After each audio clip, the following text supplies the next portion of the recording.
sum of three consecutive odd integers is 411. There are how many? We have three consecutive odd integers. We're adding those integers. The result is going to be 411. And what is the first integer? The question is this: what is the first integer? When you see that kind of question, it's if you're adding three integers, consecutive integers, and getting a number, when you divide the result by 3, you're going to get which one? First, second, and third. You always get the middle one. It never changes. Okay? So 411 divided by 3. How many times? 1. How many times? 3 times. Subtract 1 goes here. So this one is always in the middle number. Okay, this is a very important rule.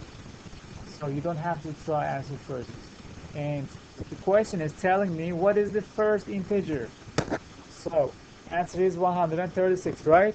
Because one previous, right? 136 is the answer. So what is the answer? 135, because we're talking about odd integers. So what is the largest integer going to be? 139, right? Yes. How to get the middle integer?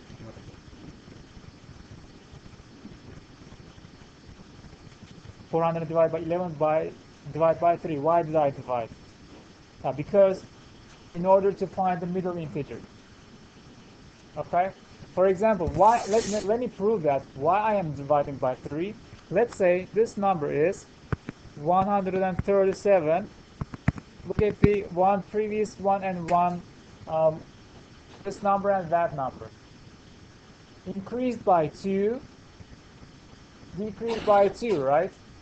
If I increase this one, if I increase the first integer by 2, and if I decrease the second integer, last integer by 2, will the result change? You're going to, I'm telling you to increase this one by 2, plus 2, and then let me do this. Okay, check this out. Check this out. Plus 2 and minus 2. The result will be the same. So add 2, it's going to be 137. Subtract 2, 137. So your result will not change. You just add 2, subtract 2. Add 2 kilograms, subtract 2 kilograms. The result will be the same, right? 2 pounds plus 2 pounds minus 2 pounds. What do you see here? 3 times 137. So if that makes sense, why? This is the answer of why did I divide by 3? Because 3 times 137 is equal to 411. When you divide both sides by 3, I'm going to get 137. That's why I divide by 3. Okay, let's extend the question. I'm going to create another similar question. Okay, so what was that? If sum of, let's say, the sum of the 5 consecutive integers is equal to 105. My question is, what is the largest number going to be? We're going to apply the same rule. What is that? 1, 2, 3, 4, 5. My question is, what is the largest one? So it's your turn. What should I do? Divide by 3 or divide by 5? Because there are how many? In this case we have 5. Divide by 5. It's going to be 100 divided by 5 is equal to 20, then 21. 105 divided by 5. And I asked the largest one, 5 consecutive, right? In that case, I didn't say anything like even or odd. That makes 22, 23. If I would say consecutive odd integers, you would put here 23, 25. It depends on the question. Does that make sense? So 19, 17. If it's not, 20, 19. Okay? So from this class, you need to keep in mind if you're given number of odd integers, like when you look at there, it was 3. There was 3 consecutive. Divide by 3. If it's 5, divide by 5. If it's 7, divide by 7. So if it's odd, you just divide. It will work. But if it's even, you are not going to get it. Okay, next question. Let's try numbers. We have how many? 1, 2, 3 numbers.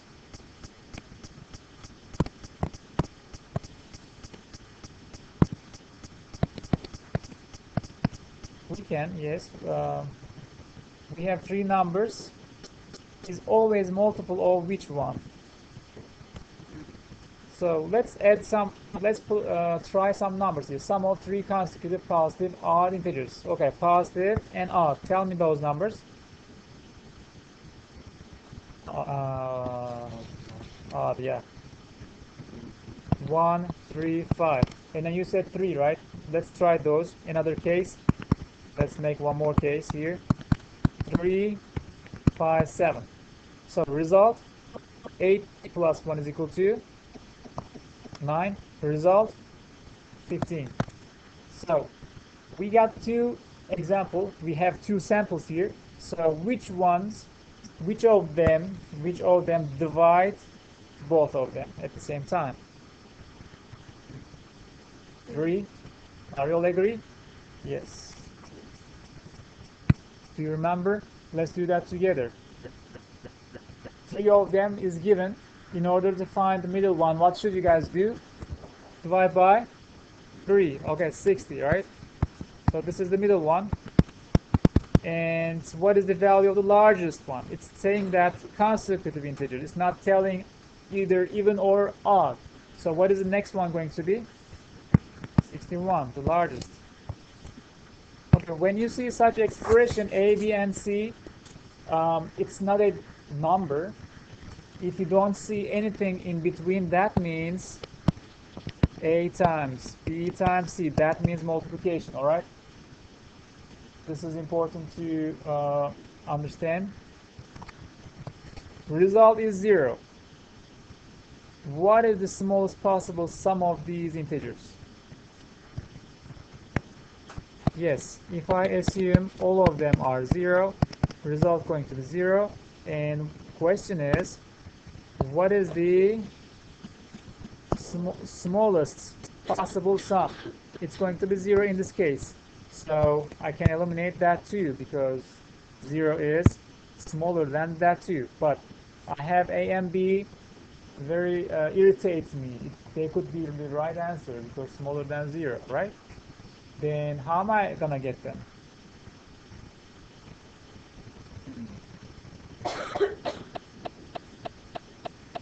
Say again. -2 times -1 times 0. Let's check that. The result is 0. When I add them up, -2 plus -1 plus 0. It's going to be -3. It's going to be -3. So that works. Are those consecutive? Because it's telling it has to be consecutive integers. It has to be consecutive. Good. And when you multiply them all, as you see here, it's going to be 0. When you add it up, it's going to be -3. That satisfies everything.